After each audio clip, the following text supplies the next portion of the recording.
Hello friends, welcome back to Measure Theory lecture series. This is our lecture number 5 and I am Sahil Singh Bhandari, currently pursuing my integrated MSc degree from UMDA CEBS Mumbai in mathematics major. So friends, as in the first lecture I have mentioned that we are going to measure something in the measure theory, but we haven't seen any measurement in 4 lectures. So finally in this 5th lecture we are going to measure something. Okay, so let's start this lecture by a definition. This definition says that let X be a non-empty set and M be a sigma algebra of subsets of X. Okay, we have seen the definition of sigma algebra, that this is the minimum sigma algebra that contains M. Okay, so means so M be a sigma algebra of subset of X, then the pair XM is called a measurable space, right? For example, we have seen in the topology that X and T is called a topological space, or in the metric spaces some set X and with distance D is called a metric space. Similarly here we will call XM to be a measurable space. Okay, so what is the measure? So we are going to define a measure.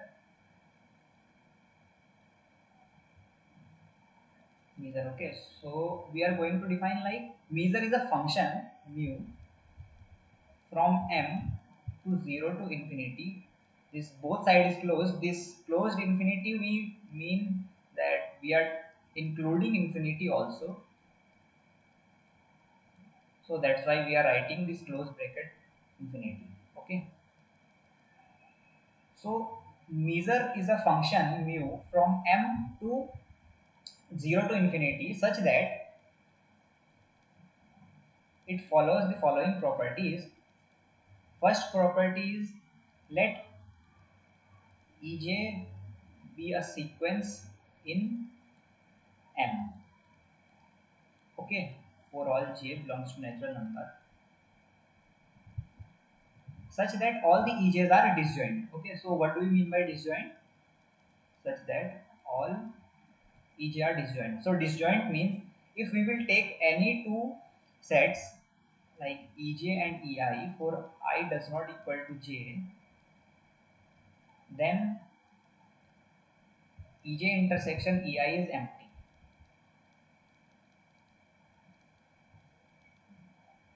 Okay, so this is the definition of our disjoint sets. So we are taking all the disjoint sets and we are taking its sequence in M. Then mu of union of all these disjoint sets j running from 1 to infinity will be same as sum of all the individual sets measure. Okay, so this is our first property for measure. Second property is mu of phi will be 0. Actually this property holds if and only if one of the edges is finite.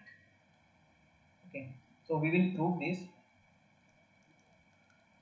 The proof is we can write any set E as E union phi. This is the same thing as E, and these both are disjoint sets, right? Why? Because E intersection phi is just phi. Now therefore mu of E union phi will be same as sigma mu of, or just the sum of these two, we can say mu of u E plus mu of phi. Okay, so now this is same thing as mu of E equal to mu of E plus mu of phi. Now if E is finite, mu of E is finite, then what we can do is we can cancel these things, right? Why? Because mu is just a real number, right? Our map is going from m to a real number, from m to 0 to infinity. That's why mu of E will be a real number. That's why we can cancel it. Okay, so cancellation law holds here. Therefore this implies mu of phi equal to 0 if mu of E is finite. Okay, so that was the measure. Okay, so we will see some example of measure on some set.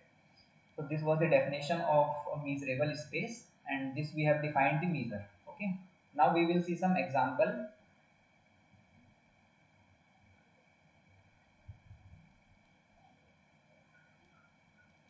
Let n be set of natural numbers.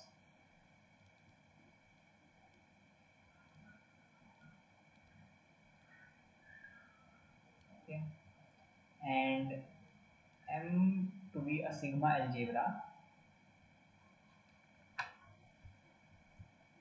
What will be sigma algebra? Means in the last video we have seen that if we will take the set C to be set of all singletons, then what we got was sigma algebra generated by this set C was just the power set of n, right?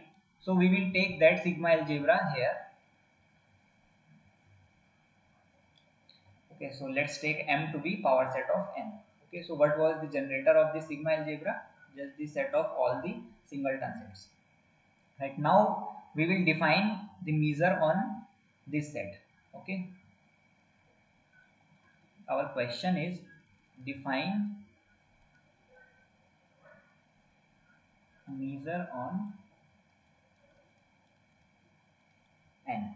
Okay, so the measure is not unique, you can define many measures. So we will see one of them.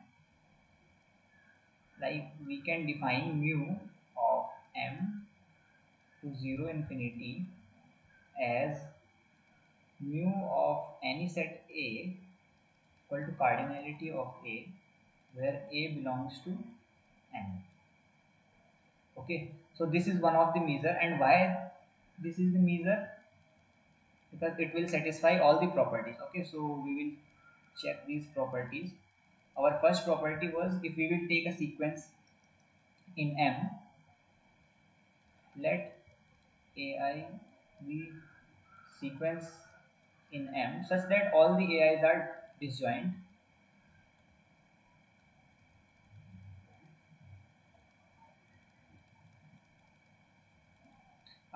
Okay, then mu of union of all the I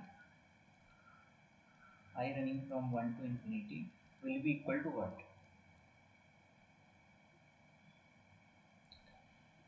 So we have defined the measure as the cardinality of this set A. Okay, so mu of union of AI